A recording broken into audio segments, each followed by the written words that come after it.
दोस्तों, पाकिस्तान ने अपने सैनिकों को सऊदी अरब को बेच दिया है, लेकिन न्यूज ऐसी बताई जा रही थी कि अब अगर भारत पाकिस्तान पर हमला करता है तो सऊदी अरब बीच में आ जाएगा और भारत के साथ उसका भी युद्ध हो सकता है। इसके पीछे की सच्चाई क्या है, क्या क्या बेच दिया है, कितने पैसों में बेचा है अपने सैनिकों को, इसके ऊपर चर्चा करने के लिए हमारे साथ एक्स रॉ ऑफिसर एनके सूद सर जुड़े हैं। सूद सर नमस्कार, आपका बहुत बहुत स्वागत है। नमस्कार, बहुत बहुत शुक्रिया आपका।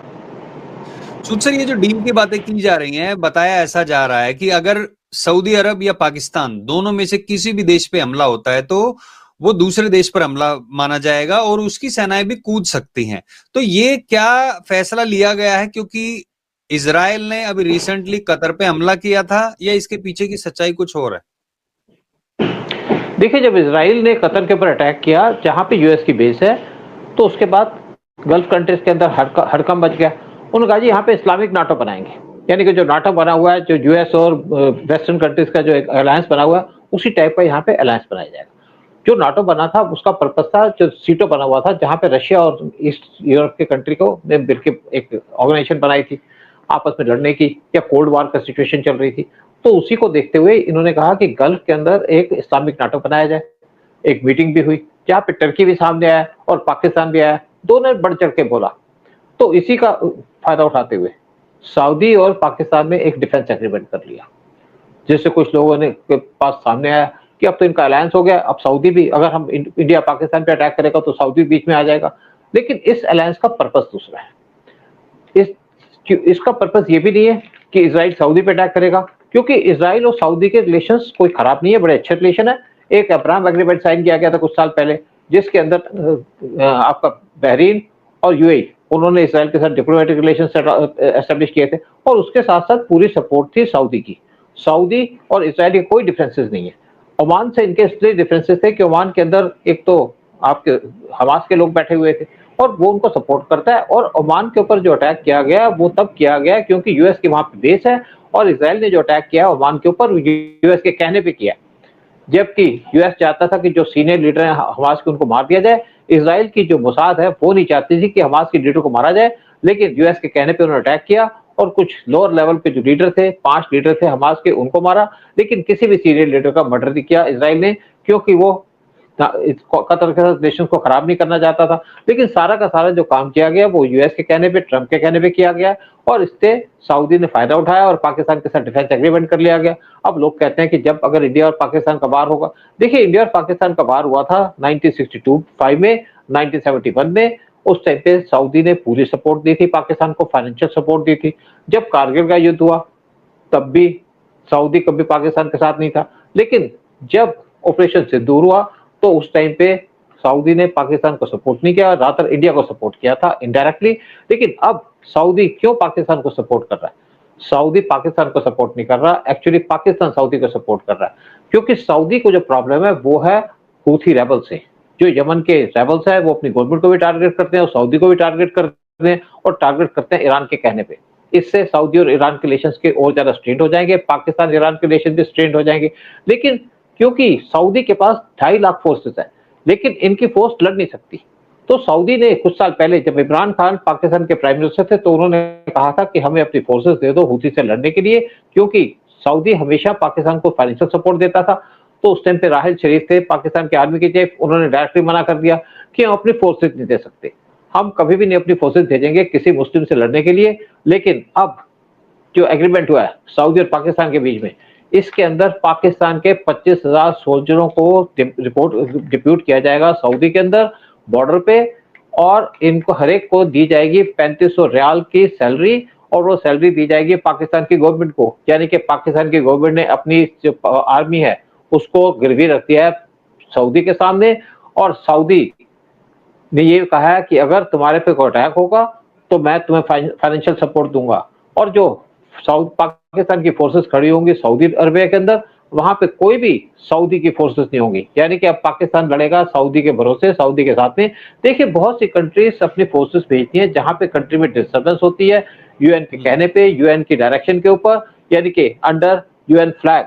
लेकिन कोई भी कंट्री किसी कंट्री के अंदर अपने सोल्जर नहीं भेजती लड़ने के लिए। जब इंडिया और पाकिस्तान का वार हुआ था, जितने भी वार हुए, किसी भी कंट्री की फोर्सेस नहीं आई, ना आई ना आएंगी, और सऊदी भी अपनी फोर्सेस नहीं भेजेगा। हाँ, फाइनेंशियल सपोर्ट देगा। सऊदी वैसे ही पाकिस्तान को सपोर्ट देता है। कुछ महीने पहले जब पाकिस्तान के अंदर क्राइसिस था तो सऊदी ने पाकिस्तान को पैसे दिए थे, साथ में सऊदी पाकिस्तान को देगा ऑयल सस्ते में, लोन पे, और यही पाकिस्तान को जरूरत है। और देखिए पाकिस्तान ने, बड़ा खुशी हो रही है पाकिस्तान को कि मैंने एक एग्रीमेंट साइन कर लिया। एक चीज और है ना, मतलब कुल मिला के पाकिस्तान को जरूरत है भीख की, और पाकिस्तान अपने आप को कहता है कि सारे मुस्लिम देशों का किंग बताता है अपने आप को इन टर्म्स ऑफ जो उनके पास परमाणु हथियार है। तो कुल मिला के वो कह रहा है कि हमारे पास परमाणु हथियार हैं, और ये जो नाटो बनाने की बात कर रहे हैं मुस्लिमों का, उसमें ये चौधरी बनना चाहता है, लेकिन इनके जेब में पैसे नहीं। कुल मिला के मतलब पैसों के लिए हाथ मिला रहे हैं ये, लेकिन भारत को इससे कोई खतरा नहीं। अच्छा, आपने एक बात कही कि इसका पर्पस दूसरा है, चलो ठीक है, मान लिया इसका पर्पस दूसरा है, लेकिन भारत अगर ऑपरेशन सिंदूर की तरह अगर भारत ने पाकिस्तान पे कोई हमला किया तो उसका जवाब पाकिस्तान देगा, सऊदी वहां से आ जाएगा, क्योंकि सऊदी के साथ लगभग 46 बिलियन डॉलर्स की जो व्यापार है वो होता है। तो वहां से सऊदी भारत को ब्लैकमेल कर सकता है कि तुम मत करो, तो भारत तो फंसेगा फिर। देखिए एक और बात बता दूं कि आप कहते हो कि पाकिस्तान और इंडिया का जो सऊदी इंडिया का जो ट्रेड है वो है 46 बिलियन डॉलर का। वो दोनों बढ़ाना चाहते हैं अपने ट्रेड को 100 बिलियन डॉलर पे। पाकिस्तान के साथ कोई ट्रेड नहीं कर सकता सऊदी, क्योंकि पाकिस्तान के अंदर कोई स्कोप नहीं है। पाकिस्तान को सिर्फ सऊदी भीख दे सकता है। देखिए दूसरी बात है कि गल्फ के अंदर इंडिया के 90 लाख के लोग वर्कर, 90 लाख लोग काम करते हैं, और अगर वो इंडियंस काम करते हैं तो उनको जरूरत भी है। उन कंट्रीज को जरूरत है, तभी तो इंडियंस को रखा है ना। अगर इंडियन चले जाएंगे तो किसको रखेंगे? पाकिस्तान को रखेंगे। पाकिस्तान के लोग तो सऊदी के अंदर जाके भीख मांगते हैं। देखिए इंडिया, अगर हमें सऊदी की जरूरत है तो सऊदी की हमें भी जरूरत है। सऊदी हमारे से दुश्मनी लेना चाहता है, सऊदी हमसे रिलेशन खराब नहीं करना चाहता, ना हम सऊदी के साथ रिलेशन खराब करते हैं। लेकिन अगर दूसरी तरफ पाकिस्तान दोबारा से मिलिटेंट इंडिया के अंदर भेजता है तो सऊदी को पाकिस्तान को रोकना पड़ेगा, या रोकेगा कि आप मिलिटेंट क्यों भेज रहे हो। देखिए बहुत सी कंट्रीज है, अर्मीनिया और अजरबैजान की लड़ाई, तो जब अर्मेनिया है उसको, उसके साथ एक डिफेंस का एग्रीमेंट है रशिया का, लेकिन रशिया तो सामने नहीं आया। रशिया ने अर्मेनिया को सपोर्ट भी नहीं किया, क्योंकि उसको पता था कि मैं अर्मेनिया को सपोर्ट करूंगा तो लोग मेरे पे अटैक कर देंगे, यानी कि नाटो हो सकता है कि उससे नाराज हो जाए। इसी तरीके से कतर के अंदर यूएस की मिलिट्री बैठी है, उसके बावजूद भी कतर पे अटैक किया गया इसराइल के द्वारा। और ये अटैक एक्चुअली किया गया यूएस के कहने पे, यानी कि सीआईए के कहने पे। इवन सऊदी के अंदर यूएस की मिलिट्री बेस है। अगर किसी कंट्री के अंदर किसी की मिलिट्री बेस होती है तो उसकी ड्यूटी बनती है उस कंट्री की उसको सपोर्ट करे। लेकिन इस टाइम पे यूएस के ऊपर सबका भरोसा उठ चुका है, और सऊदी इस टाइम पे उस पर भरोसा नहीं करता। सऊदी ने पहले भी इनसे कहा था पाकिस्तान से कि हमारे को अपनी आर्मी दो सब लड़ने के लिए, क्योंकि हम तुम्हें पैसा देते हैं, भीख देते हैं, तुम्हें लोन देते हैं, और तुम्हें ऑयल भी सस्ता देते हैं। लेकिन पाकिस्तान ने तब भी मना कर दिया था। लेकिन आज पाकिस्तान इसलिए चुक गया कि इस टाइम पे शहबाज शरीफ की पोजीशन बहुत खराब है बर्ड के अंदर, और उसी तरीके से आसिफ मुनीर की पोजीशन खराब है। वो बंद तो गया वहां पे फील्ड मार्शल, लेकिन उसकी पोजीशन बहुत खराब है पाकिस्तान के अंदर और पाकिस्तान के बाहर। और पाकिस्तान इस तरीके से प्रोजेक्ट कर रहा है इस डील को कि अपने लोगों के सामने कि हमारी आपस में डील हो चुकी है, डिफेंस डील हो चुकी है। जब सऊदी अपने आप को डिफेंड नहीं करता है या हौदी रेबल्स के साथ वो लड़ नहीं सकता, तो पाकिस्तान को कैसे सपोर्ट करेगा? देखिए हौदी रेबल्स जो है वो छोटे से ग्रुप है, उसको भी यूएस, उससे भी आपका सऊदी अरबिया लड़ नहीं सकता, तो पाकिस्तान की क्या मदद करेगा? आपको एक और बात बता दूं कि जब इसराइल का 67 का वार हुआ था तो इसराइल के 7 कंट्री से वार हुआ था, अरब कंट्री से। उसको इसराइल ने डिफीट कर दिया था, तब भी सऊदी बीच में नहीं आया। सऊदी पैसे दे सकता है लेकिन सऊदी आपके साथ लड़ नहीं सकता। 65 के वार में और 71 के वार के अंदर सऊदी ने पाकिस्तान को 400 टैंक दिए थे, लेकिन लड़ाई नहीं लड़ी थी। आप अच्छा अपने सुपर, मैं इसी पे एक सकते क्वेश्चन हो। आपसे पूछना चाहता हूँ, ठीक है, बिल्कुल आपने हिस्ट्री की बात की है अभी, तो आपने बोला कि डेफिनेटली अगर ये लड़ सकते तो ये खुद ही लड़ लेते, इंडिया पे अटैक करने का तो मतलब नहीं है। तो फाइनेंशियल जो आपने बात की है, तो यहाँ पे तो सारा फाइनेंस का ही की बात आएगी। 46 बिलियन डॉलर्स के जो ट्रेड की बात कर रहा हूँ मैं। दूसरा आपने कहा कि वहां पे 90 लाख भारतीय काम करते हैं, तो फिर कौन काम करेगा? अच्छा, अभी H1B वीजा है, वहां पे भी तो भारतीय काम करते हैं। लगभग 72% के आसपास जो वीजा है वो H1B वीजा वो भारतीयों को हैं। ट्रंप ने बोल दिया $1 लाख एक बंदे का एवरी ईयर देना पड़ेगा, यानी कि 1 लाख तो सैलरी भी नहीं है। तो कह रहे हैं पहले $1 लाख दो पर बंदे का, 60,000 ऊपर दो। तो मेरा कहने का मतलब यहाँ पे ये है, सऊदी बोल देगा कि भैया तुमने अगर इस पे हमला किया तो तुम्हारे बंदे को हम वापस भेजना शुरू कर देंगे। तो इस तरीके, क्योंकि ऑस्ट्रेलिया में भी अभी देखा ना कि कुछ लोग कैंपेन चला रहे, हालांकि सरकार ने नहीं कहा है, लेकिन ट्रंप ने वहां पे किया। अब सऊदी भी, अगर सऊदी को दिखेगा तो वो भी कर सकता है, जो गलियारा भी जा देखिए रहा है वहां अगर, से भी उसमें भी बिल्कुल, सपोर्ट करता है, तो बिल्कुल मेरा देखिए क्वेश्चन ये है साउथ, आपसे कि अगर ये हाँ, लोग बोल दे कि भैया तुम्हारे लोगों को हम नहीं वापस भेजना शुरू कर देंगे, तो फिर भारत कहाँ जाएगा, फिर भारत कैसे हमला करेगा? तो सऊदी कहाँ जाए, मुझे बताओ सऊदी कहाँ जाएगा? सऊदी की फैक्ट्री कौन चलाएगा? सऊदी के ऑयल रिफाइनरीज कौन चलाएगा? पाकिस्तानी पाकिस्तानी जाएंगे। तो चलाएंगे नहीं। पाकिस्तानी को तो पसंद ही नहीं करते वो। पाकिस्तान को टेक्निकल नॉलेज नहीं है। पाकिस्तान सिर्फ भीख मांग सकते हैं। पाकिस्तान सिर्फ टेररिज्म कर सकता है। पाकिस्तान के अंदर कोई टेक्निकल नॉलेज, देखिए इसके लिए क्या है कि वहां सऊदी के अंदर इवन आपके जो लोग काम करते हैं, वर्कर्स काम करते हैं जो टेक्निकली क्वालिफाइड है, और साथ में वहां पे व्हाइट कॉलर लोग भी काम करते हैं, उनके आईटी इंडस्ट्री चला रहे हैं सऊदी अरब की। दोनों को एक दूसरे की जरूरत है। ये नहीं कि आपसे अगर मेरी दोस्ती है तो हम एक दूसरे पे डिपेंडेंट हैं, एक दूसरे का काम करते हैं। तो सऊदी इंडिया से रिलेशन क्यों खराब करेगा पाकिस्तान के कहने पे? उनके जो प्रॉब्लम है वो है हुदी रेबल्स, जिसको लड़ने के लिए उसके पाकिस्तान के भाड़े के लिए लोग चाहिए थे, उससे पाकिस्तान के भाड़े के लोग दे लिए, जिन 25,000 उनके सोल्जर ले लिए, ताकि सऊदी को नुकसान ना हो। सऊदी के लोग लड़ नहीं सकते। तो देखिए हम अगर सोचें कि हमारा यहाँ पे पैसा खराब होगा या हमारे लोगों की नौकरी जाएगी, तो सऊदी का भी तो फैक्ट्रियां बंद हो जाएंगी। सऊदी हमेशा अपने जो ऑयल पे डिपेंड नहीं कर सकता। सऊदी अपने आप को कोशिश कर रहा है एक्सप्लोर करने की कि दूसरे फील्ड पे जाए। सऊदी ने अपनी कंट्री के अंदर अपने लोगों से कहा आप काम करो, आप खाली बैठ के काम नहीं कर, आप चला नहीं सकते, देश को चला नहीं सकते। तो सऊदी के अंदर जो इंडियन काम करते हैं, इंडियन की जरूरत है उनको। अगर यूएस ने हमारे पे H1 वीजा के ऊपर बैन लगाया फ्यूचर के ऊपर, वो ट्रंप का एक एटीट्यूड है कि ट्रंप इस टाइम पे बहुत ज्यादा मतलब एक एंटी इंडिया हो चुके हैं, और ये हमेशा के लिए नहीं चलेगा। वहां की कंपनियों को जरूरत है इंडियंस की। इंडिया को क्यों बुलाया जाता है? इंडियंस को बुलाया जाता है क्योंकि इंडिया के पास क्वालिफिकेशन है, उनके लोग पढ़े लिखे हैं, उनके लोग नॉलेजेबल हैं, इसलिए बुलाते हैं। क्यों नहीं चाइनीज? अगर चाइनीज को बुला लेंगे, अगर इंडियन को नहीं बुलाएंगे तो चाइनीज को बुलाएंगे। चाइना से वैसे ही ट्रंप को एलर्जी है, तो किसको बुलाएंगे? कौन करेगा? और वो कहते हैं कि अपने लोगों को जॉब देंगे। लोकल लोग क्वालिफाइड नहीं है।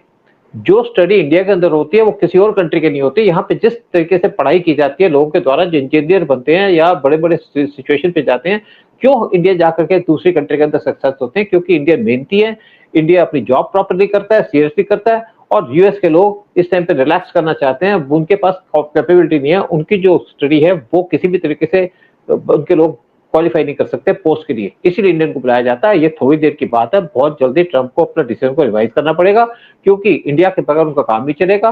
सिर्फ जो वर्ल्ड के अंदर ज्यादातर लोग जाते हैं, क्वालिफाइड लोग जाते हैं आईटी के, वो होते हैं इंडियंस या होते हैं चाइनीज। राइट। तो अच्छा, अभी जो 4 देशों का, स्ट्रॉन्ग देशों का साथ पाकिस्तान को मिल चुका है। एक तरफ चाइना उनके साथ है, टर्की उनके साथ है, अजरबैजान और ये सऊदी, ये चारों जो भारत के आसपास हैं और इन देशों का है। भारत के साथ भी वैसे तो रशिया है और इजराइल है। इजराइल तो टेक्निक में मतलब बहुत ज्यादा ऊपर है। अब यूरोपियन देशों ने भी डील कैंसिल करनी शुरू कर दी है जो इजराइल से सुरक्षा की जो उपकरण लेते थे। 7th लार्जेस्ट एक्सपोर्टर है इजराइल, लेकिन अब उनसे बंद कर दिए। भारत के साथ मिलके कुछ गुप्त टेक्नोलॉजी के ऊपर काम भी कर रहा है। तो कहने का मतलब ये है कि अगर उनके पास है तो भारत के पास भी इजराइल और ऐसे ऐसे दोस्त हैं। तो अगर ये लोग कोशिश करते हैं कि भारत को किसी तरीके से घेरने की, तो जैसे इजराइल ने पहले साथ दिया है, डेफिनेटली वो अब फिर से साथ में आएगा। देखिए मैं आपको बता दूं एक बात, आपने अजरबैजान की बात की। अजरबैजान बड़ी छोटी कंट्री है। अजरबैजान के पास कुछ नहीं है। उसके जो इक्विपमेंट है, उसके पास इजरायली इक्विपमेंट है। और अजरबैजान की लड़ाई हुई थी अर्मेनिया के साथ। अर्मेनिया इसलिए अजरबैजान से हारा था कि अर्मेनिया के पास कोई डिफेंस सिस्टम नहीं थे। जो ड्रोन्स भेजे थे टर्की ने, उसका काउंटर नहीं था उसके पास, इसलिए वो हार गया। उसने इंडिया से डिफेंस सिस्टम लिए, इंडिया से मिसाइलें ली है, इंडिया से दूसरे सिस्टम भी ले रहा है। और अगर आप बात करते हैं टर्की की जो बख्तियार ड्रोन थे वो माने जाते थे इनविंसिबल, यानी कि उनको गिराया नहीं जा सकता। इंडिया ने उनको ड्रोन्स को पूरा डैमेज कर दिया ऑपरेशन सिंदूर के अंदर। और जो इंडिया ने वार लड़ा था पाकिस्तान के साथ, वो लड़ा था साथ में टर्की और चाइना के साथ में मिलकर के, तीनों को डिफीट कर दिया। लेकिन चाइना आज डिफरेंट है, क्योंकि जब पाकिस्तान जहां बैठ रहा है यूएस की गोदी के अंदर, तो चाइना पाकिस्तान से दूर जा रहा है और चाइना इंडिया के साथ मिलकर के काम कर रहा है। जो यूएस का टैरिफ का वार है उस पर इंडिया और चाइना एक दूसरे के साथ मिलकर के यूएस को टारगेट कर रहे हैं, यूएस को काउंटर कर रहे हैं। देखिए आज अगर कोई कंट्री लड़ सकती है, अपने दम पे लड़ सकती है। इंडिया के अंदर ब्रह्मोस मिसाइल बन रही है। इंडिया 2035 तक बनाना चाहता है नेवी को, ब्लू वाटर नेवी, 200 वारशिप होंगे। इंडिया के अंदर शिप्स बन रहे हैं, इंडिया के अंदर सबमरीन बन रही है। मैं आपको बता दूं कि हमने एक सबमरीन बनाने का प्रोजेक्ट चलाया $31 बिलियन का, जिसके अंदर 25 सबमरीन बनाई जाएंगी। 6 सबमरीन बनाई जा रही हैं एक जर्मन कंपनी के मदद से, 3 बनाई जा रही है फ्रांस की मदद से, 12 जो सबमरीन है, जो न्यूक्लियर सबमरीन है, वो इंडिया खुद बना रहा है। हमारे यहाँ पे बहुत जल्दी डील साइन होने वाली है आपके फ्रांस के साथ, उनके रफाल जेट की, 114 फाइटर जेट की, 60 फाइटर जेट हम ले रहे हैं रशिया से, Su-57 जो इंडिया के अंदर मैन्युफैक्चर किए जाएंगे, साथ में यहाँ पे ड्रोन्स बनाए जा रहे हैं, साथ में यहाँ पे दूसरे इक्विपमेंट बनाए जा रहे हैं, ब्रह्मोस मिसाइल बनाई जा रही है जिसकी रेंज है 1500 किलोमीटर की, इंडिया मिसाइल बना रहा है जिसकी रेंज है 8000 किलोमीटर की, और वो वार कर सकती है एट स्पीड ऑफ 10 टाइम्स आपके 10 टाइम्स साउंड। और इंडिया के पास बंकर बस्टर बम्स भी है। इंडिया 12 बड़े प्लेन बना रहा है जो रशिया की मदद से बना रहा है, जो बड़े बड़े आपके बॉम्बर्स होंगे जो बहुत ज्यादा एमुनिशन ले जा सकते हैं, और वहां पे इंडिया के पास हर एक चीज की इस टाइम पे मैन्युफैक्चर की जा रही है। बहुत जल्दी इंडिया वर्ल्ड के अंदर बहुत बड़ी आर्मी और नेवी लेके खड़ा होगा। आजकल की नेवी और आर्मी को जरूरत है वो है उनको इक्विपमेंट की, जो इंडिया के अंदर खुद बनाए जा रहे हैं। इंडिया को सिर्फ प्रॉब्लम थी कि इंडिया के पास जो फाइटर जेट है उसकी शॉर्टेज थी, जो हम इस टाइम पे फ्रांस की मदद से बना रहे हैं, रशिया की मदद से इंडिया के अंदर बनाए जाएंगे। फिर जो हमारे तेजास फाइटर जेट है वो भी बनाने का काम शुरू हो चुका है। हम जीई इंजन की वजह से रशिया यूएस हमको परेशान कर रहा था, लेकिन यूएस ने प्रॉमिस किया कि 2 इंजन पर मंथ देगा, और उसके साथ साथ इंडिया के अंदर सैफरन जो है, जो आपकी फ्रेंच कंपनी है, उसके इंजन इंडिया के अंदर मैन्युफैक्चर किए जाएंगे। इसके ऊपर भी इंडिया का एग्रीमेंट साइन हो चुका है। तेजास जेट को हर एक साल के अंदर 24 तेजास जेट इंडिया के अंदर बनाए जाएंगे। तो इंडिया अपनी जितनी भी रिक्वायरमेंट है, जितनी भी शॉर्टेजेस है, उसको पूरा कर रहा है। वैसे पीएम मोदी ने कहा कि 2030 के अंदर इंडिया के अंदर प्रॉपर डिफेंस सिस्टम होगा जो हर एक तरीके से इंडिया को प्रोटेक्ट करेगा, हर एक तरफ से, चाहे चाइना हो चाहे पाकिस्तान। तो इंडिया एक साथ में एक ग्रेट निकोबार के ऊपर बेस बना रहा है, बहुत बड़ी नेवल बेस बना रहा है ताकि चाइना को काउंटर किया जा सके। और इंडिया की एक नेवल बेस है कराबार के ऊपर कर्नाटका में, जो हमारे पर पड़ती है पाकिस्तान की तरफ, और जो ग्रेट निकोबार के अंदर हमारी नेवल बेस है वो मलक्का स्टेट के ऊपर होगी, और वहां पे सबमरीन को स्टेशन किया जाएगा। इंडिया के एक नेवल न्यूक्लियर नेवल बेस बनाई जा रही है इंडिया के अंदर, जहां पे हमारी न्यूक्लियर सबमरीन बेस्ड होंगी। और इंडिया हर एक फील्ड के अंदर अपनी प्रोग्रेस कर रहा है, और इंडिया के अंदर 54 सैटेलाइट बनाए जा रहे हैं ताकि हमारे पास कोई भी अगर वार हो चाइना पाकिस्तान की तरफ से, तो पूरी इंफॉर्मेशन दी जाए सैटेलाइट के द्वारा। और जब इस टाइम पे वार हुआ था इंडिया और पाकिस्तान का, उस टाइम पे सैटेलाइट को यूज किया गया था, और उस टाइम पे साथ में इंडिया बहुत सारे इक्विपमेंट बना रहा है, परचेज कर रहा है और डेवलप कर रहा है खुद ही खुद। तो इंडिया पूरे तरीके से अपनी तैयारी कर रहा है ताकि हमारी किसी पे डिपेंडेंस ना हो। हम इकोनॉमिकली भी स्ट्रांग हो रहे हैं, डिफेंस के हिसाब से भी स्ट्रांग हो रहे हैं, और डिफेंस पे तभी स्ट्रांग होंगे जब हम आत्मनिर्भर होंगे, ताकि हमें किसी की जरूरत न पड़े, किसी से ना स्पेयर पार्ट्स की, ना एमुनिशन की, ना किसी और चीज की। तो इंडिया अपने आप पे डिपेंडेंट है और पूरे तरीके से तैयार है पाकिस्तान को काउंटर करने के लिए, चाइना को काउंटर करने के लिए। और पाकिस्तान जिसकी मर्जी मदद ले ले, पाकिस्तान किसी भी तरीके से इंडिया को काउंटर नहीं कर सकता, चाहे चाइना हो चाहे टर्की हो। हमने तीनों को डिफीट किया था पिछले बार के अंदर जब ऑपरेशन सिंधु हुआ था। बिल्कुल। चलिए, जो लोग ये कयास लगा रहे थे कि अब भारत का क्या होगा, कि सऊदी के साथ डील होने के बाद उनको एक थोड़ा सा पता चल गया होगा और भी कि किस लिए डील की गई है, और अगर भारत के ऊपर कोई भी किसी तरीके का हमला किया जाता है तो भारत अपनी रक्षा करते वक्त ये नहीं देखेगा कि पाकिस्तान के साथ कौन खड़ा हुआ है। तो इसलिए भारत जो है आत्मनिर्भर बन रहा है, अपनी रक्षा प्रणाली को भी ठीक कर रहा है। और ये सारी जानकारी देने के लिए सूद सर, आपका आने के लिए बहुत बहुत धन्यवाद। सभी लोगों से निवेदन है वीडियो को लाइक और शेयर जरूर करें। बहुत बहुत धन्यवाद सूद सर आपका भी। जय हिंद, जय भारत। बहुत बहुत शुक्रिया। जय हिंद, जय भारत।